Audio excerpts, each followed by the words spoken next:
নমস্কার, শুনছেন আজকের বিশ্বভারত সংবাদ। আজ 13 সেপ্টেম্বর 2025। চলুন শুরু করি আজকের প্রধান খবর। ডুয়ার্সের খবর। ডুয়ার্সে পুজোর আগে বড় ধাক্কা। চামুরচির রেড ব্যাংক ও সুরেন্দ্রনগর চা বাগান হঠাৎ বন্ধ হয়ে গেছে। প্রায় 2000 শ্রমিক কর্মহীন হয়ে পড়েছেন।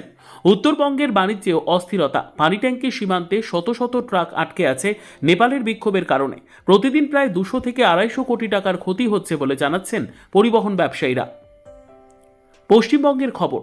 রাজ্যে রাজনৈতিক উত্তেজনা অব্যাহত। প্রাক্তন বিজেপি সাংসদ অর্জুন সিং এর বিরুদ্ধে 14টি এফআইআর দায়ের হয়েছে। অভিযোগ, তিনি নেপাল স্টাইল বিদ্রোহের আহ্বান জানিয়েছেন। পরিস্থিতি সামাল দিতে রাজ্যপাল সিভি আনন্দ বোস শিলিগুড়ির পানি ট্যাঙ্কি সীমান্তে সফরে যাচ্ছেন। ইতিমধ্যে রাজ্য পুলিশ ও এসএসবি সীমান্তে নজরদারি বাড়িয়েছে।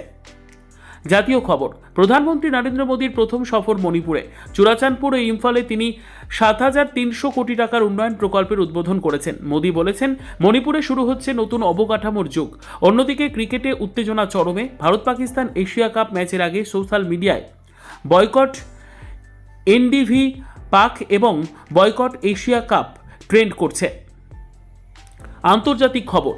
নেপালে রাজনৈতিক পরিবর্তন, সামাজিক মাধ্যম নিষেধাজ্ঞা ও দুর্নীতির বিরুদ্ধে তীব্র তরুণ আন্দোলনের পর প্রধানমন্ত্রী কেপি শর্মা ওলি পদত্যাগ করেছেন। দেশের প্রথম মহিলা ইন্টারিম প্রধানমন্ত্রী হিসেবে সুশীলা কার্কি দায়িত্ব নিয়েছেন। প্রেসিডেন্ট রামচন্দ্র পাউডেল আগামী 5 মার্চ 2026 নির্বাচন ঘোষণা করেছেন। আন্দোলনে এখনও পর্যন্ত 51 জন নিহত হয়েছে। যুক্তরাষ্ট্র আফগানিস্তান। কাবুলে আমেরিকান নাগরিকদের মুক্তির জন্য তালেবান প্রশাসনের সঙ্গে আলোচনা করছে মার্কিন কর্মকর্তারা। লন্ডনে অভিবাসন বিরোধী মিছিল। টমি রবার্টসনের নেতৃত্বে লন্ডনে বিশাল মিছিল। পাল্টা বিক্ষোভ করছে স্ট্যান্ড আপ টু রেসিজম গোষ্ঠী। পরিস্থিতি সামাল দিতে ব্যাপক পুলিশ মোতায়েন। পোল্যান্ডে সামরিক প্রস্তুতি বাড়ছে। রুশ হুমকি ও সীমান্তে ড্রোন হামলার পর হাজার হাজার নাগরিক স্বেচ্ছাসেবী সামরিক প্রশিক্ষণে যোগ দিচ্ছেন।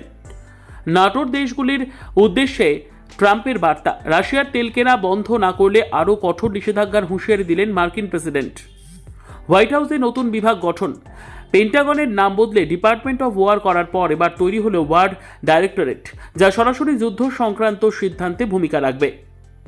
এই ছিল আজকের প্রধান খবর। ডুয়ার্স থেকে পশ্চিমবঙ্গ, সারা দেশ এবং আন্তর্জাতিক অঙ্গন পর্যন্ত। বিস্তারিত সংবাদ আসছে বিরতির পর। ধন্যবাদ।